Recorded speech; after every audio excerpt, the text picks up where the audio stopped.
dalam hal ini justru kami yang bertanya selaku masyarakat, kenapa dibenturkan antara relawan, antara influencer yang dalam hal ini sampai muncul tagar warga bantu warga. Ini kan sebetulnya adalah respon untuk melihat kondisi dan situasi, kok bantuan belum nyampe-nyampe ya, ya udah deh kita saling bantu aja.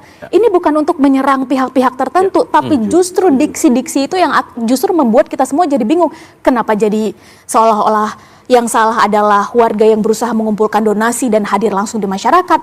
Terakhir, kalaupun harus disampaikan rasa pilunya, sedih rasanya untuk mendengar masyarakat ketika harus mengatakan giliran bantuan asing ditolak, giliran tenaga kerja asing diterima. Kalau memang kondisinya seperti ini, nggak bisa kirim bantuan, kirimkan saja kami kain kafan.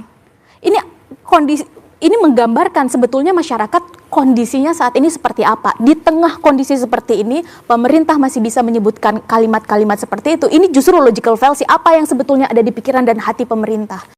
Rasa masih bisa melakukan sesuatu, rasa gengsi boleh jadi akhirnya masyarakat menangkap ini mengorbankan nyawa rakyat. Yang bahkan sampai tadi siang, 16 hari sudah berlalu, ini masih ada kawan-kawan kita di desa-desa yang masih terisolir.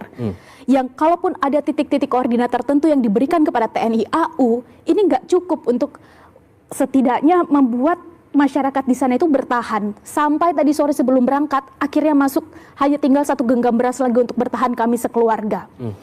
Artinya boleh jadi kita sangat mengapresiasi dalam hal ini Pemda bekerja sama dengan Bupati, bekerja sama dengan TNI AU dan seperangkat daerah lainnya, seperangkat kawan-kawan yang ada di daerah termasuk relawan, tapi harus diakui bahwa gelondongan-gelondongan kayu, bahkan di sebagian tempat mayat-mayat, itu relawan udah nggak mampu lagi. Yang pertama, bahwa warga itu gotong royong karena bukti peduli. Itu bukti cinta, itu bukti bahwa masyarakat Indonesia itu punya rasa kedermawanan yang sangat tinggi. Dan ini kan bukan baru terjadi 1-2 tahun, Mas. Ini sudah terbukti bahkan puluhan tahun. Ketika ada bencana nasional, buka donasi di Indonesia, keterpanggilan kita untuk saling membantu itu tinggi sekali. Itu yang pertama. Sehingga jangan dilihat ini sebagai sesuatu yang mengganggu wibawa pemerintah. Jangan sampai dalam kondisi bencana seperti ini ada ego-ego tertentu yang dimunculkan karena kita hari ini berhadapan dengan warga, nyawa warga. Dan ketika bicara tentang kondisi darurat seperti ini, rasa-rasanya statement-statement pemerintah yang menyakiti seperti ini cukup cepat menyayat hati. Ini bukan untuk menyerang pihak-pihak tertentu, tapi justru diksi-diksi itu yang justru membuat kita semua jadi bingung. Kenapa jadi seolah-olah yang salah adalah warga yang berusaha mengumpulkan donasi dan hadir langsung di masyarakat. Terakhir, kalaupun harus disampaikan rasa pilunya, sedih rasanya untuk mendengar masyarakat ketika harus mengatakan giliran bantuan asing ditolak, giliran tenaga kerja asing diterima. Kalau memang kondisinya seperti ini, nggak bisa kirim bantuan, kirimkan saja kami kain kafan. Jangan sampai posisi siap Pak, aman Pak, kondisi sudah membaik Pak, yang di lapangannya adalah A, tapi yang sampai ke pusat adalah Z. Apa yang membuat itu? Jadi bisa ada koordinasi yang menurut Anda timpang itu tadi? Sebutlah misalnya angka 90-an% itu dapatnya dari mana, kan kita butuh tahu, Mas. Bagaimana mungkin angkanya sudah sampai 90-an% lebih, tapi ternyata masyarakat masih sangat sulit, bahkan di satu kecamatan aja itu masih membutuhkan genset, permintaan genset itu satu masih dibutuhkan oleh masyarakat yang 10-11 hari sudah tidak ada listrik. Belum lagi internet yang terputus untuk mengabarkan keluar bahwa kondisi mereka seperti itu sangat sulit. Akhirnya kebutuhan Starlink sebutlah misalnya itu baru hadir di hari-hari ke-10 dan 11. Kondisi masyarakat di hari ke-10 dan 11 dengan bantuan yang sangat minim, ini kita bisa bayangkan bahwa back then misalnya di 2004 yang lalu dalam kondisi 2-3 hari boleh jadi ditetapkan sebagai bencana nasional, tapi satu hal yang pasti masyarakat yang terdampak tidak kelaparan. Oke. Tadi kalau disampaikan jangan sampai ada perbedaan data di lapangan dengan yang dilaporkan ke Presiden, saya rasa tidak. Pak Presiden selalu mengupdate langsung setiap hari, Mensesnek, Seskap dan juga Panglima TNI, Kapolri, Kepala BNPB itu punya WA grup khusus. Setiap jam 6 malam itu Kepala BNPB selalu melaporkan dan selalu mengupdate penanganan bencana. Anda mengunggah sebuah video menggambarkan kondisi di Gayo Luas tempat Anda memantau di sana, jadi relawan di sana. Jembatan terputus dan Anda bertanya kepada salah seorang anggota BPBD di sana soal kesanggupan untuk memperbaiki kawasan Gayo Luas ini sehingga bisa kembali seperti semula. Apa maksud dari konten Anda itu kemudian diunggah? 10-11 hari sudah berlalu tapi sangat sulit menemukan BBM, 88 jembatan terputus. Artinya sekalipun bantuan dari udara sudah masuk dari BNPB, itu mendistribusikan ke desa-desa dan kecamatan-kecamatan itu sangat sulit. Jembatan yang menjadi salah satu infrastruktur vital untuk mendistribusikan ini bisa cepat diperbaiki. Pemerintah setempat bukan tidak melakukan sesuatu. Polri, TNI itu sudah saling bekerja sama untuk berusaha menyalurkan bantuan.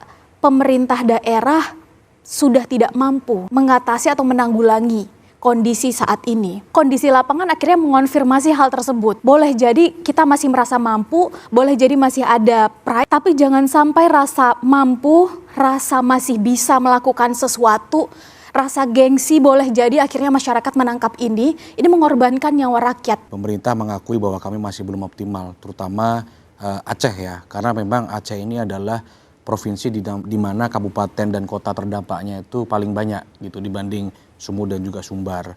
Lalu juga Medan di Aceh ini jauh lebih sulit ditembus ya. Sebagai contoh ada 4 kabupaten kota yang masih terisolir di sana. Pemerintah yakin bahwa kita ini masih mampu. Pemerintah daerah memang sudah sempat menyatakan bahwa anggarannya sudah habis ya. Anggaran pemerintah daerah kabupaten kota, provinsi sudah habis. Oleh karena itu Pak Mendagri pada waktu rapat terbatas menyampaikan usulan tambahan anggaran 2 miliar per kabupaten kota supaya pemerintah provinsi dan juga pemerintah kabupaten kota bisa melakukan percepatan penanganan. Halo teman, berjumpa bersama saya di Politik Dangi. Ya, ini menarik sekali bagaimana semua kalangan kemudian ya angkat suara, buka suara terkait dengan bencana alam yang terjadi di Sumatera bahkan Aceh, teman-teman. Ya, seperti Anies Baswedan, tokoh nasional ya, beliau kemudian angkat suara mendesak agar pemerintah menetapkan bencana banjir ataupun bencana alam tersebut menjadi bencana nasional, teman-teman. Kata Anies, ini belum terlambat, ya masih ada kesempatan ya untuk pemerintah melakukan hal itu ya. Karena menurut Anies ya banyak sekali kemudian korban ya, bahkan kerusakan lingkungan dan sebagainya. Namun Prabowo Subianto selaku presiden, teman-teman ya, enggan untuk melakukan hal itu ya, lantaran kata Prabowo bahwa itu hanya 3 dari 38 provinsi yang ada di Indonesia. Dan kemudian ya, hal itu pemerintah juga sudah turun tangan, turun langsung mengatasi hal-hal yang terjadi di Sumatera bahkan Aceh tersebut, teman-teman ya. Sehingga pemerintah enggan untuk melakukan hal itu ya. Bahkan kata Prabowo banyak sekali kepala-kepala negara ya yang menelpon beliau ingin memberi bantuan dan sebagainya.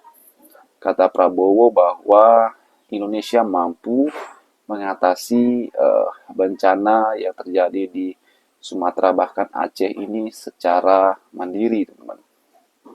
Ya, semoga saja dengan Prabowo mengatakan hal itu ya, artinya kekhawatiran setiap masyarakat, aktivis ya, sosial, civil society, teman-teman, untuk tidak khawatir ya.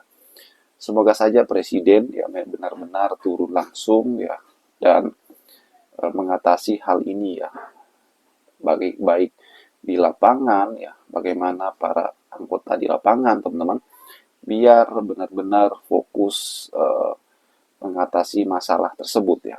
Dan kemudian bagaimana harapan kita ya, bahwa setiap kalangan itu bergandengan tangan untuk saling membantu ya, memberikan donasi misalnya, membantu para relawan, mendoakan dan sebagainya, teman-teman. Karena ini adalah masalah atau harus diselesaikan secara bersama-sama oleh semua kalangan ya. Bukan hanya pemerintah saja, melainkan swasta, bahkan relawan-relawan. Bagaimana menurut kalian?